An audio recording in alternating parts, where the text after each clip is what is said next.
Was the Buddha real in history? For Buddhists, this question is considered wrong view, a belief of outsiders, a blasphemy against Buddhism. And their answer is a firm affirmation that Shakyamuni Buddha was a real human being who was born, attained enlightenment, and passed away in India more than 2,600 years ago. This answer is taken as default, and almost no one intends to challenge what has been widely accepted. However, we need to consider carefully, thoroughly, and provide a reasonable, accurate answer to the question of whether Shakyamuni Buddha was real or just a legend. To confirm that something is real, we must have full and reasonable scientific evidence. So does Buddhism have full and reasonable evidence, including both necessary and sufficient conditions to confirm the Buddha was real.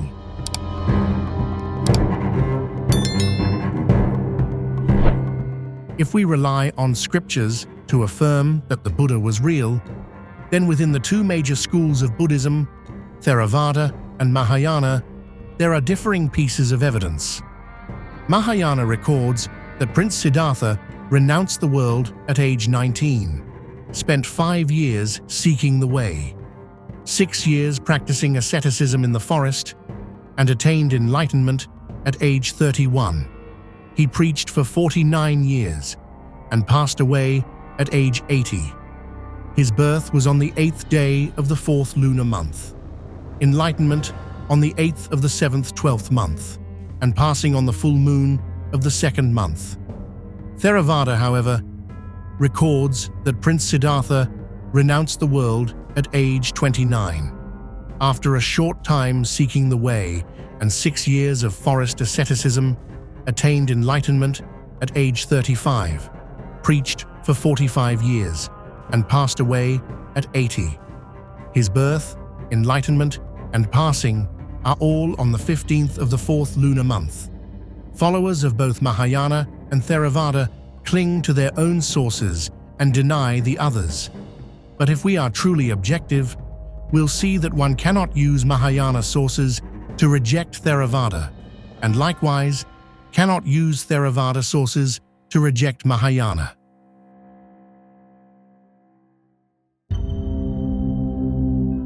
Why does this contradiction exist?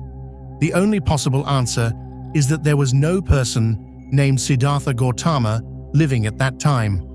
If Prince Siddhartha truly was a Buddha, and he declared that he renounced the world on this specific day, month, and year, then his followers, the great wise ones, and many people of India would have remembered it and passed it down to future generations with absolute accuracy. The scriptures mention when the Buddha attained enlightenment, he did not wish to teach what he had realized, and only after being requested by a Brahma deity did he begin to teach the Dharma he had attained. That Dharma is deep, hard to see, hard to realize, serene, sublime, beyond all reasoning and logic, subtle and refined. Only those with wisdom could understand it, while the masses delight in sensual desire, are attached to it, dominated by it, making it very difficult to grasp this Dharma. We cannot use this detail to affirm that Prince Siddhartha attained enlightenment, became the Buddha, and began teaching humanity only after being requested by Brahma.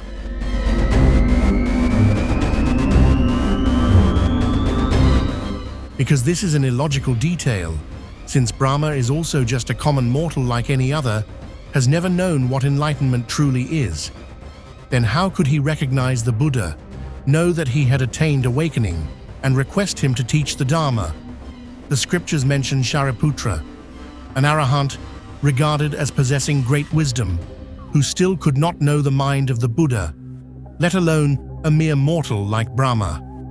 At the time when Prince Siddhartha attained perfect enlightenment, all heavenly beings and humans were still unenlightened.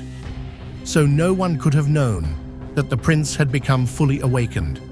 And if he had declared, "I have become the Buddha," would ordinary people have believed him, accepted him, and who would have had the legal or spiritual authority to confirm his Buddhahood? Why is there no consistency in the scriptures? Is it possible that the ancients created a fictional character to act as the author, a revered symbol for personal interpretations, or perhaps a collection of folk tales compiled into a religion? This phenomenon is easy to see in the modern era, where many people write books based on their imagination, then label them as the words of the Buddha.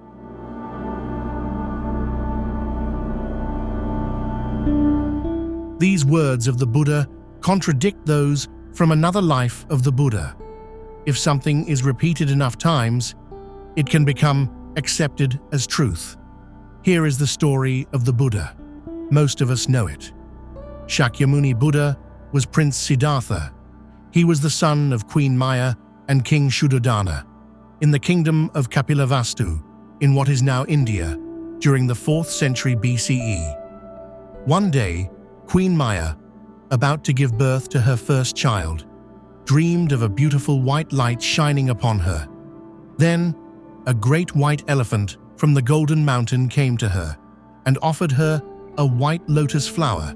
Upon waking, Queen Maya told the king, and he summoned wise men. They said it was a good omen, a sign that the child to be born would be a great figure. On April 8th, 624 BCE, Queen Maya gave birth to Prince Siddhartha in the Lumbini garden.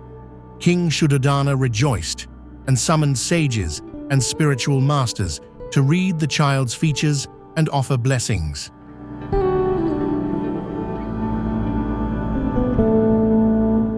One day, a sage named Asita from the Himalayas asked the king for permission to offer blessings and see the prince. After seeing him, Asita burst into tears. King Shuddhodana asked why. Asita replied, "The prince had all 32 auspicious marks and 80 perfections, and would surely become a fully enlightened Buddha. I cry because by then I will have passed away and will never hear his teachings, as he grew with great intelligence and strength. By age 12, he mastered all fields of knowledge. One day, walking through the 4 gates, he saw 4 sights: an old man, a sick man, a corpse, and a monk. He realized all humans are born, age, fall ill, and die, regardless of status. He deeply valued the renunciant's image. Upon returning, he saw palace women drunk, naked, lying scattered around, which awakened in him a sense of impurity. And so, he mounted his horse, Kanthaka, with his servant Channa, and left the palace that very night.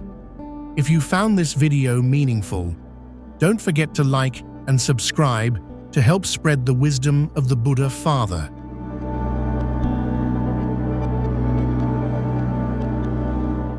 When he reached the banks of the Anoma River, he cut his hair, bid farewell to his horse, removed all ornaments and clothes, gave them to Channa, and told him to return. After studying under Arada Kalama and Udaka, he entered a forest to practice asceticism with the 5 Kondanya brothers.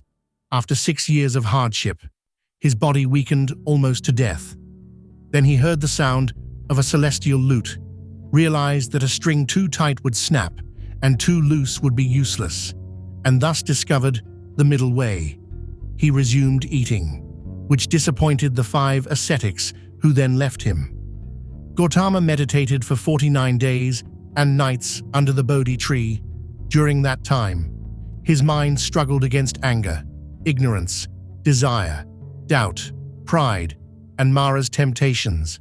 Finally, on the 49th night, he attained enlightenment, saw his past lives, known as the knowledge of past lives, and the nature of the universe, known as the divine I.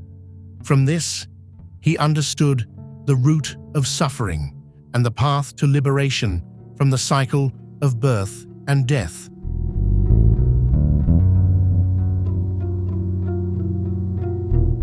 On the full moon, dawn of April in 588 BCE, he attained complete enlightenment and became a fully enlightened one, a Buddha. That is the legend of him that most of us accept. But where is the evidence? On November 25, 2013, an international archaeological team announced they had discovered evidence revealing the precise birthplace of the Buddha, as well as the origins of Buddhism, possibly dating back to the 6th century BCE, 2 centuries earlier than some other theories. This discovery was announced after scientists conducted excavations at the Maya Devi Temple in the famous Lumbini Garden area of Nepal, believed to be the birthplace of the Buddha. The team uncovered traces of a previously unknown wooden structure located beneath the brick foundations of the Maya Devi Temple. Results from radiation analysis of minerals and carbon isotope ratios, including molecular carbon from charcoal and soil samples, revealed that this structure dated back to the 6th century BCE, up to 3 centuries earlier than the temple architecture built above it.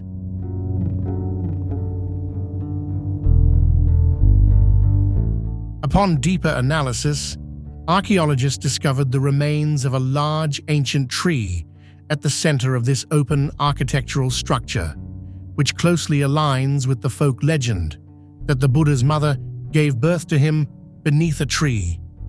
Until now, most of the details about the Buddha's life originate from folk stories, with limited scientific evidence following this discovery. UNESCO called for further archaeological research, as well as improved conservation and site management in this area. The Lumbini region, located at the foot of the Himalayas, between the borders of Nepal and India, is one of the 4 most important locations marking the life of the Buddha. This heritage area was once covered by forests, until it was rediscovered in 1896. The other 3 key sites include Bodh Gaya, the Bodhi tree where the Buddha attained enlightenment; Sarnath, the deer park where he gave his first sermon; and Kushinagar, also known as Kusinara, where the Buddha is believed to have entered parinirvana. The Maya Devi Temple, named after his mother, located in Lumbini, is a pilgrimage destination for hundreds of thousands of Buddhists every year.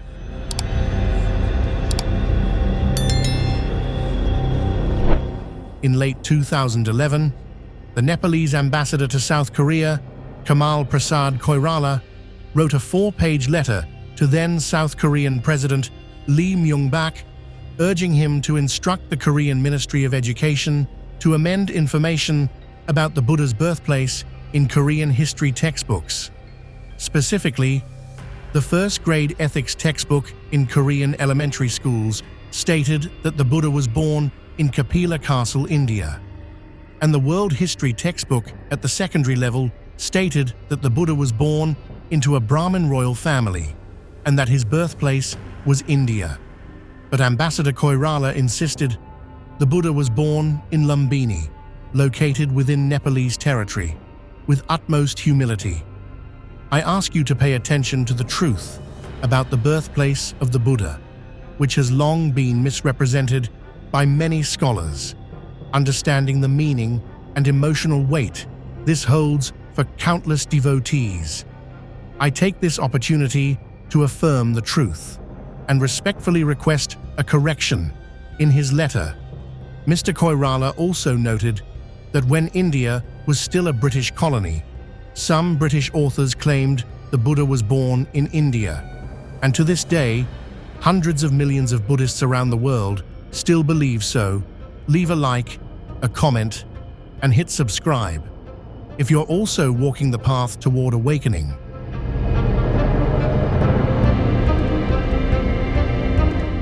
Mr. Koirala also stated, in fact, the Buddha was born in the rice-growing region of Lumbini, located 107 kilometers southwest of Nepal's capital Kathmandu, and just 32 kilometers from the Indian border.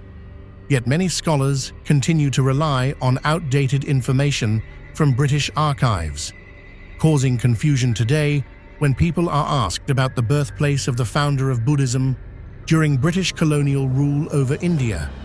British historians began writing Buddhist history in English, and thus claimed the Buddha was born in India. This inaccuracy did not arise without hidden motives. In the 17th, 18th, and 19th centuries, many British historians failed to clarify where Lumbini actually was. Mr. Koirala said, United Nations Secretary-General Ban Ki-moon also showed interest in the development of Lumbini, as it is the birthplace of the Buddha. He added that as of November 7, 2011, the British Museum had corrected its reference, stating the Buddha was born in Nepal. He expressed his belief that the South Korean president would listen to this request, so that Korean students would not learn incorrect or misleading information about the Buddha's birthplace. The Korean leader welcomed Mr. Koirala's suggestion and promised that the Korean government would look into the matter.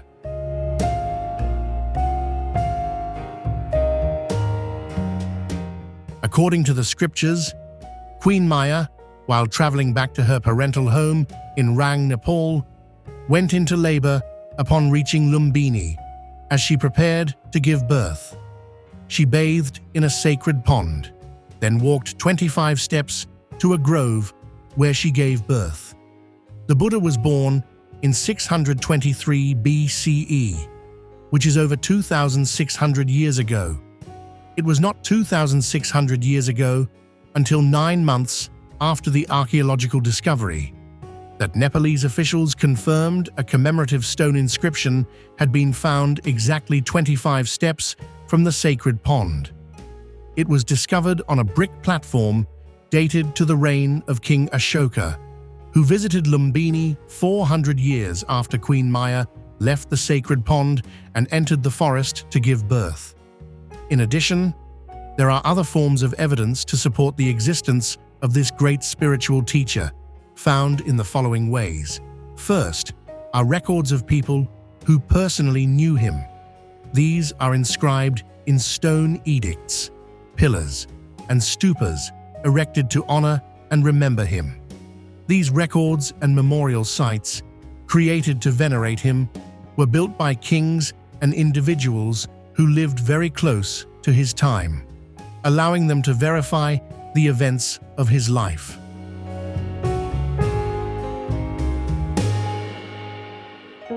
Second, the discovery of sacred sites and temple relics mentioned in the stories above. Third, the Saṅgha, the holy monastic community established by him, has been maintained without interruption until this day. The Saṅgha preserves records of his life and teachings which have been passed down from generation to generation across nearly every region of the world. The councils and great assemblies of the Saṅgha are living proof that his doctrine has been transmitted directly from master to disciple, from his era to the present. Fourth, after his passing, his physical body was cremated, and the relics were divided among 8 kingdoms of ancient India. Each king built a stupa to enshrine their portion of the relics.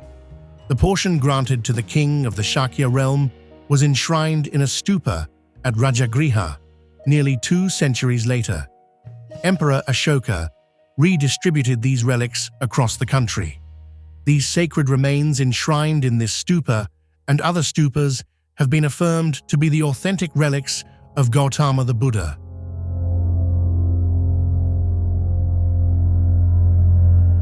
The Mahavamsa, one of the most reliable and ancient historical texts known to us today, provides detailed records of the Buddha's life, as well as of Emperor Ashoka and all other dynasties related to the history of Buddhism, Indian history, and the glorious chronicles of the Buddha's life, his teaching mission, his service to humanity, and the traditional cultural practices of Buddhism. 100 years after the Buddha's passing, we can find historical evidence documented in Buddhist countries such as Sri Lanka, Vietnam, Myanmar, China, Tibet, Nepal, South Korea, Mongolia, Japan, Thailand, Cambodia, and Laos. These affirm the preservation of cultural, historical, religious, and literary evidence. Seventh, the Tripiṭaka, 3 baskets of sacred texts. A compilation of his teachings over 45 years of preaching is sufficient to demonstrate that the Buddha was indeed a historical figure who truly lived on this earth. So why do Buddhists believe that Shakyamuni Buddha was real?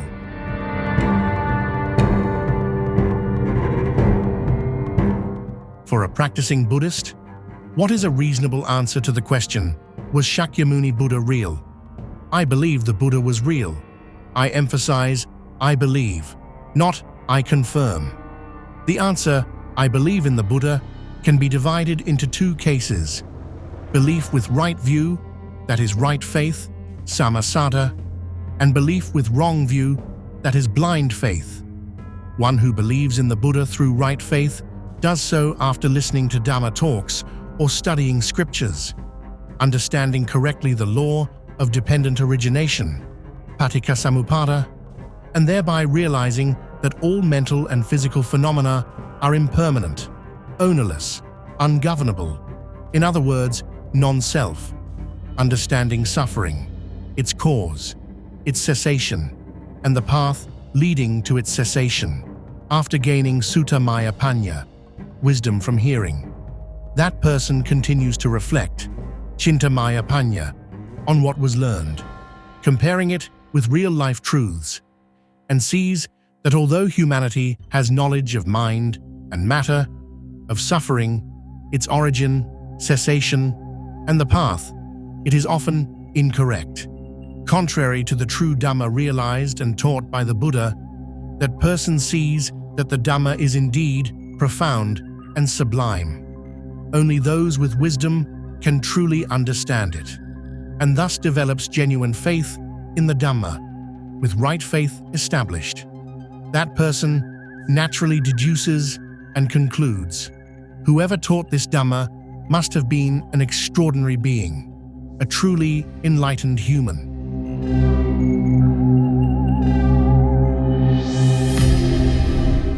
Therefore, right faith arises in believing that the Buddha truly existed because he preached this profound and sublime Dhamma. So, was Shakyamuni Buddha real or not? The Buddha was indeed real, not just a fabricated legend. However, affirming that the Buddha truly existed only happens to those who have attained realization. In Buddhist terminology, this refers to an Arahant. Only an Arahant has the authority to declare that the Buddha was real and that his teachings are the ultimate truth. From faith in the Buddha's existence to the realization of his truth is a process of practice, and it is only for the wise, not for everyone. It is for one who has gained wisdom through learning, sutta maya panya, and from there develops sufficient insight to practice the Noble Eightfold Path.